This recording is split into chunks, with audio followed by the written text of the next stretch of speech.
Hello friends, ಎಲ್ರಿಗೂ ನಮಸ್ಕಾರ.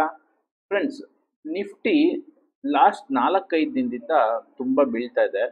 So ಎಷ್ಟು ಹೈ ಮಾಡಿತ್ತು ಮತ್ತು ಇವಾಗ ಎಷ್ಟಿದೆ?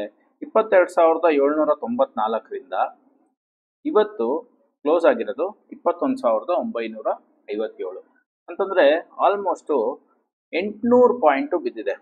ಸೊ 800 ಪಾಯಿಂಟ್ ಅಂತಂದರೆ 22,800ರಿಂದ ಅಂತಂದರೆ ಆಲ್ಮೋಸ್ಟ್ 3.5% ಬಿದ್ದಿದೆ. ಸೊ ಹೀಗಾಗಿ ನಾವೇನಾದರೂ ಹೆದರ್ಕೋಬೇಕಾ?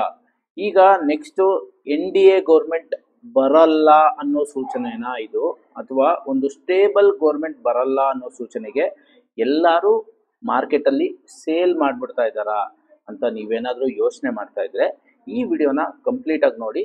ನಾನು ಎಕ್ಸ್ಪ್ಲೈನ್ ಮಾಡಿದ್ದೀನಿ 2014 ಏನಾಯಿತು, 2019 ಏನಾಗಿದೆ, ಮತ್ತು ಈಗ ಅದೇ ಥರ ಆಗ್ತಾ ಇದೆಯಾ ಅಥವಾ ಬೇರೆ ಥರ ಆಗ್ತಾ ಇದೆಯಾ ಅಂತ ನೋಡಿ. ಯೂಶಲಿ ಎಲೆಕ್ಷನ್ ಟೈಮಲ್ಲಿ ಏನಾಗುತ್ತೆ ಅಂತಂದರೆ, ಒಂದು ಅಪ್ವರ್ಡ್ ರ್ಯಾಲಿ ಆಗಿರುತ್ತೆ, ಆಲ್ರೆಡಿ ಮಾರ್ಕೆಟು ಪೀಕಲ್ಲಿರುತ್ತೆ. ಸೊ ಯಾರೆಲ್ಲ ಲಾಸ್ಟ್ 5 ಇಯರ್ಸಲ್ಲಿ 3 ಇಯರ್ಸಲ್ಲಿ ಪ್ರಾಫಿಟ್ಸಲ್ಲಿ ಇರ್ತಾರೆ ಅವರು ಯೂಶಲಿ ಗೌರ್ಮೆಂಟ್ ಚೇಂಜ್ ಆಗ್ಬೋದು ಅಥವಾ ಇನ್ನೊಂದು ಪಾಲಿಸೀಸ್ ಬರ್ಬೋದು, ಆ ಟೈಮಲ್ಲಿ ನಾವು ಯಾಕೆ ರಿಸ್ಕ್ ತೊಗೋಬೇಕು ಅನ್ನೋ ಮೂಮೆಂಟ್ಗೆ ಎಲೆಕ್ಷನ್ ರಿಸಲ್ಟ್ಸ್ ಹತ್ತಿರ ಇದ್ದಾಗ ಅವ್ರ ಹತ್ರ ಇರೋ ಹೋಲ್ಡಿಂಗ್ಸ್ನ ಸೇಲ್ ಮಾಡ್ತಾರೆ. ಸೊ ಸೇಲ್ ಮಾಡಿದ ತಕ್ಷಣ ಇದು ನೆಕ್ಸ್ಟು BJP ಗೌರ್ಮೆಂಟ್ ಬರಲ್ಲ ಅಥವಾ NDA ಗೌರ್ಮೆಂಟ್ ಬರಲ್ಲ ಅಥವಾ ಸ್ಟೇಬಲ್ ಗೌರ್ಮೆಂಟ್ ಬರಲ್ಲ, ಅದಕ್ಕೋಸ್ಕರ ಮಾರ್ಕೆಟ್ ಬಿದ್ದೋಗ್ತಾ ಇದೆ, ಸೊ ಇದು ಪೀಕ್ ಆಗೋಯ್ತು, ಇಲ್ಲಿಂದ ಸಿಕ್ಕಾಪಟ್ಟೆ ಬಿದ್ದೋಗುತ್ತೆ, ಆ ಥರ ಎಲ್ಲ ಇನ್ವೆಸ್ಟರ್ಸ್ ಮೈಂಡ್ಗೆ ಬರೋದು ಸಹಜ. ಆದರೆ ನೋಡಿ, ಈಗ ನಾನು ನಿಮಗೆ ಇದು ಕಾಮನ್ ಕರೆಕ್ಷನ್ನ ಈಗ ಬೀಳ್ತಾ ಇರೋದು ಅಥವಾ 2019 ಏನಾಗಿತ್ತು ಅಂತ ನೋಡೋಣ.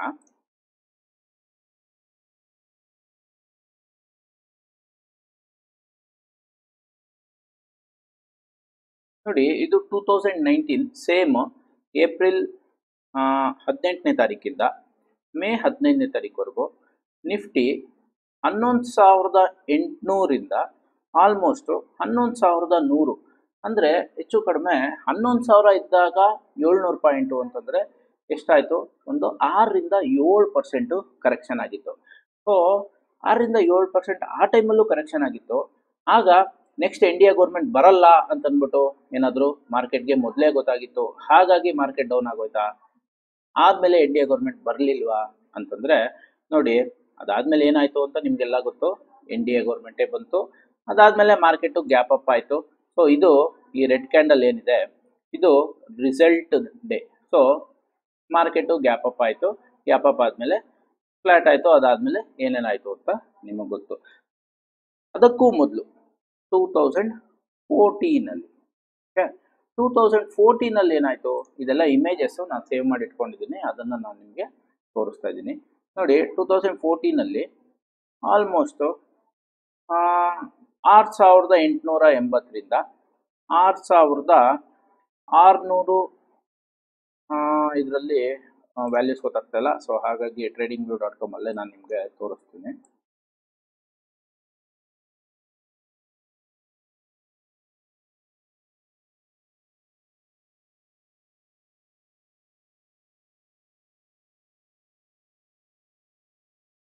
ನೋಡಿ, 6,869ಇಂದ ಆಲ್ಮೋಸ್ಟು 6,659, ಒಂದು 300 ಪಾಯಿಂಟ್ಸು 6,600ಕ್ಕೆ ಅಂತಂದರೆ ನಮಗೆ ಒಂದು 4-5% ಕರೆಕ್ಷನ್ ಆಯಿತು. ಕರೆಕ್ಷನ್ ಆಗಿದ ತಕ್ಷಣ ನೆಕ್ಸ್ಟ್ NDA ಗೌರ್ಮೆಂಟ್ ಬರಲಿಲ್ವಾ? NDA ಗೌರ್ಮೆಂಟ್ ಬಂತು. ಸೊ ಇದೆಲ್ಲ ಏನು ಅಂತಂದರೆ ನೋಡಿ, ಅದಕ್ಕೂ ಮೊದಲು ಈ ಥರ ರ್ಯಾಲಿ ಆಗಿರುತ್ತೆ. 2014 ರ್ಯಾಲಿ ಆಗಿತ್ತು. ಆದರೆ ರಿಸಲ್ಟ್ಗೂ ಮೊದಲು ತುಂಬ ಜನ ಕಾಷನ್ ಆಗಿರೋರು, ತುಂಬ ಜನ ಇನ್ವೆಸ್ಟರ್ಸು ಅವ್ರ ಪ್ರಾಫಿಟ್ಸ್ನ ಬುಕ್ ಮಾಡ್ಕೊಳ್ತಾರೆ, ಮತ್ತು ಮ್ಯೂಚುವಲ್ ಫಂಡ್ಸಲ್ಲಿ ಇರೋ ದುಡ್ಡನ್ನ ತೆಗಿತಾರೆ. ಆಮೇಲೆ ಸ್ಟೇಬಲ್ ಗೌರ್ಮೆಂಟ್ ಬಂತು ಅಂದರೆ ಮತ್ತೆ ಇನ್ವೆಸ್ಟ್ ಮಾಡೋಣ ಅಂತ. ಸೊ ಈ ಥರ ಎಲ್ಲ ಕ್ಯಾಲ್ಕುಲೇಷನ್ ಇರುತ್ತೆ.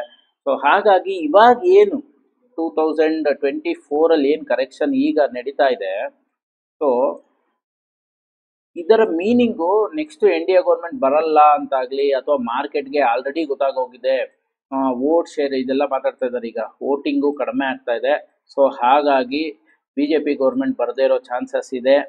ಸೊ ಹಾಗಾಗಿ ಮಾರ್ಕೆಟ್ಗೆ ಮೊದಲೇ ಗೊತ್ತಾಗೋಗಿದೆ, ಈಗ ಅದಕ್ಕೋಸ್ಕರ ಮಾರ್ಕೆಟು ಬೀಳ್ತಾ ಇದೆ ಅಂತ. ಸೊ ನಾನು ನಿಮಗೆ 2 ಟೈಮ್ಸು 2014 ತೋರಿಸ್ದೆ, 2020 2019 ತೋರಿಸ್ತೆ, ಈಗ 2024 ಅದೇ ಥರ ಆಗ್ತಾ ಇದೆ ಬಿಟ್ಟರೆ ಬೇರೆ ಥರ ಏನು ಆಗ್ತಾ ಇಲ್ಲ. ಸೊ ಇದರ ಮೀನಿಂಗ್ ಏನು ಅಂತಂದರೆ, ಆ ಮಾರ್ಕೆಟ್ಗೆ ಆಲ್ರೆಡಿ ಏನು ಗೊತ್ತಿಲ್ಲ, ಎನ್ ಡಿ ಎ ಗೌರ್ಮೆಂಟ್ ಬರಲ್ಲ ಅನ್ನೋ ಸೂಚನೆ ಕೊಟ್ಟಿಲ್ಲ. ಇದು ಕಾಮನ್, ಅಂದರೆ ಪ್ರಾಫಿಟ್ ಬುಕ್ ಮಾಡೋದು ಕಾಮನ್. ಹಾಗಾಗಿ ಇದಕ್ಕೆ ನೀವು ತುಂಬ ಹೆದರ್ಕೊಂಡು ತುಂಬ ಯೋಚನೆ ಮಾಡುವಂಥದ್ದು ಇಲ್ಲ. ಅಕಸ್ಮಾತ್ ಸ್ಟೇಬಲ್ ಗೌರ್ಮೆಂಟ್ ಬರಲಿಲ್ಲ, ಅಕಸ್ಮಾತ್ ಇಂಡಿಯಾ ಗೌರ್ಮೆಂಟ್ ಬರಲಿಲ್ಲ ಅಂತಂದರೆ ಐ ಟು ಅಗ್ರಿ, ಮಾರ್ಕೆಟು ಸ್ವಲ್ಪ ಕರೆಕ್ಷನ್ ಆಗೋ ಚಾನ್ಸಸ್ಸು ಜಾಸ್ತಿ ಇರುತ್ತೆ. ಆದರೆ ಇವಾಗ ಬರ್ತಾ ಇರೋ ಕರೆಕ್ಷನ್ ಏನಿದೆ ಪ್ರಾಫಿಟ್ ಬುಕ್ಕಿಂಗ್ ಅಷ್ಟೇ ಆಗ್ತಾ ಇದೆ. ಸೊ ಇದರಲ್ಲಿ ಬೇರೆ ಬೇರೆ ಬೇರೆ ಅರ್ಥ ಕೊಡೋದು ಬೇಡ ಅಂತ ನಾನು ನಿಮಗೆ ಈ ವಿಡಿಯೋ ಮುಖಾಂತರ ತೋರಿಸ್ತಾ ಇದ್ದೀನಿ. ಸೊ ಫ್ರೆಂಡ್ಸ್, ಈ ವಿಡಿಯೋ ನಿಮಗೆಲ್ಲ ಇಷ್ಟ ಆಗಿದ್ದರೆ ನಿಮ್ಮ ಫ್ಯಾಮಿಲಿ ಮತ್ತು ಫ್ರೆಂಡ್ಸ್ ಗ್ರೂಪಲ್ಲಿ ಶೇರ್ ಮಾಡಿ, ಮತ್ತು ನನ್ನ ಈ ವಿಡಿಯೋನ ಲೈಕ್ ಮಾಡಿ, ನನ್ನ ಚಾನಲ್ಗೆ ಸಬ್ಸ್ಕ್ರೈಬ್ ಆಗಿ ಅಂತ ಹೇಳ್ತಾ ನನ್ನ ಈ ವಿಡಿಯೋನ ಮುಗಿಸ್ತಾ ಇದ್ದೀನಿ. Thank you friends.